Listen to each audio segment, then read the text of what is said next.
So, good day, good people. Today I have the privilege to talk to the school that will be holding a project for mental, physical, and social well-being. I'm here talking to the directors of this project. We've seen that this is becoming a trend lately, and a lot of schools are also following you guys.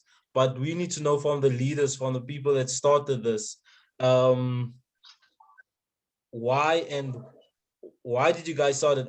As I read through my stuff, I saw that you guys are situated at Laerskool Silverton. So you guys are a primary school, so you guys will be focusing on the younger the younger children. So yeah, so my intention of this the why you laughing, bro? Not laughing, bro. Can't continue. We don't have time. Okay. So my intention of this interview is not to criticize or anything. I just want to know about what what are you guys gonna do? So my first question will be before we go further, let me start with the questions. Is it true that the school will embark in this project in the coming weeks, or is it a project that will only be dealt with in the future? Well, Anyone can thank you so much, Wayne, for having us. Yeah, first of all, we can all admit coronavirus COVID-19 has been an unprecedented event in all our lives, right? Keeping that in mind, it has had much negative effects on the staff and the learners at school, right? So we noticed that as the directors of this project and saw to take initiative and deal with this problem in terms of helping the learners, the student, the staff, and the teachers just to get back within the mental health and physical aspects back to the way they were before this coronavirus, right? Do you get me? Yes, I understand you completely, and I'm sure the viewers will also understand. Thank you for that explanation. And then I just want to ask you again, how will you guys approach this? Knowing that nothing can actually go back to normal, how will you guys approach this? What me, my team, and myself were planning is that we would have psychologists, right, come to the school to make sure that they keep track on how the learners were before the program starts and also after the program, is done. So we need to make sure that the mental stability of the learners is up to par and everything just goes on as smoothly as possible. So we decided to just reach out to professional help. Okay, thank you very much. And then I just want to also know, and I'm sure the viewers would also want to know, how will this benefit the children and the school? Do you guys expect more productivity from the children now that everything is kind of back to normal, if you want to stipulate it like that? So what do you guys expect from the outcomes? What do you guys think the benefits of this project will be?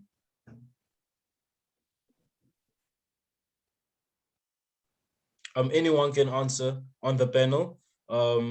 Yeah, so I just want to know how will this benefit the learners? Okay, this will mainly benefit the learners so that they can mentally help themselves, emotionally help themselves, and intellectually as well. Because if the learners are going to be taken care of in a mental state, they will be able to respond to the academical work even better because now the other side of their persona will be taken care of. Okay, thank you very much. Okay, and then I just have another question. I have a few questions lined up for you guys, so I hope you guys are all ready and eager to answer. So the next question is that I asked, or that I will ask you guys, is how we all know that the brain is a very powerful thing, and if you don't want something, you won't invest in it as much.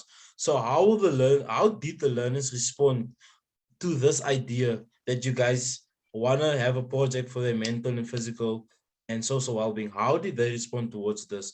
Mr. Mpolanga, can you please elaborate on the question? Oh, thank you for choosing me to answer this question. By the way, the learners at first they were overwhelmed and stuff, but us as teachers and the staff, we really like spoke to them and told them that they're in good hands and they're in safe hands to speak about like this. And so by saying that, we got like professionals and we got like coaches and stuff, like sports trainers and stuff to help them to get through this, to get it. Like psychologists, they're gonna help them with their mental issues, like their mental strength and everything. And the sports people, they're really gonna help them with their physical beings. Thank you. Okay. Okay, no, thank you very much. And then can I just ask Mr. Tembu Monareng, since the coronavirus is mutant and it is dangerous, we all would want to participate, but there's a concern of safety. What safety measures will you guys put in place for the children? Well, first of all, masks. Like the children will obviously be wearing masks. Social distancing. Like Yes. the children would have to stand like 1.5 meters from each other. And sanitation. Like I feel like sanitizing hands and washing your hands regularly would also be a thing to keep safety measures, and no hugging and no kissing or whatever whatsoever, like greeting everybody, just like a nice elbow bump or fist bump for greeting, or just like 1.5 meters ahead and just nod your head and say, hey, how are you? You understand? So just Yes. so that all those things can be in place. And obviously not a lot of children can't, like a lot of children I'm gonna can't wait. be a lot of children can't be in one place like at the same time. Okay. So we would like to minimize like the capacity of people in one space as well. Okay. No, thank you. That Yeah. makes sense. And it also brings a sense of security towards the parents that will Yeah. embark the children Yes. on this journey. So thank you very much. Yes. And then I just have Okay. a general question. This is a wild card question. The funds for this, where will you guys get the funds for this to get the psychologists in, to get the sports people in? Where will you generate the funds? Will you have fundraisers? Will the school have to pay it? Will it be government money? Any one of you can just answer me on that. And yeah, so I just would want to know that.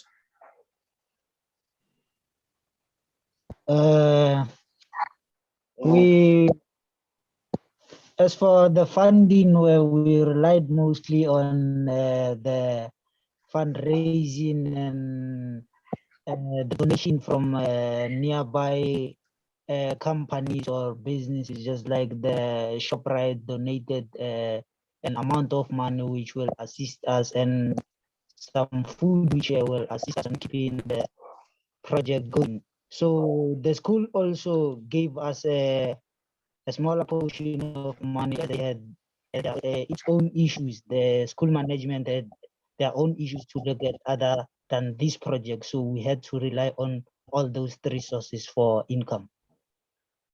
Okay, thank you very much.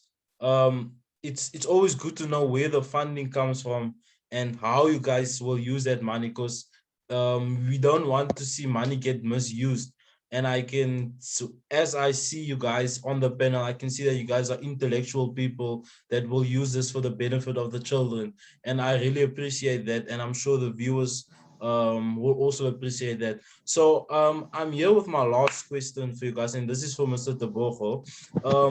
So I will just ask, are you guys looking for external hands to help you in running the project, or are you only working with teachers or parents? We just want to know for the closer community to also help you guys out. So we just want to know what's your view on that? Well, thank you so much for the question, Mr. Nguyen. This project is a very enormous project, right? Bearing that in mind, we need all the hands we can get to make sure this project is very successful. Understand? Yes. So not only will be getting help from the parents and local members of the community, but non-governmental organizations, NGOs, right, and small local businesses around the community. they will be helping us and lending a happy hand wherever they can. So in a nutshell, anyone who feels like they can lend up a hand and help wherever they can, we'll really appreciate all the help we can get. Okay, thank you very much for that. It just gives the project a bigger view on things. Thank you for everyone that participated. Thank you for your time, and this is it's an eye-opening thing to see that teachers take their valuable time and still try and work beyond the lines. You guys put in the extra work. It's good to see. I appreciate it. I'm sure the general public will also appreciate it. So thank you for everything and stay blessed. And then when there's an update or something happens, please let us know. Please let the media outlets know so we can also build this together. Thank you everyone and stay blessed and always remember to wear your mask. Thank you. Thank you. Thank you. Thank you. Thank you.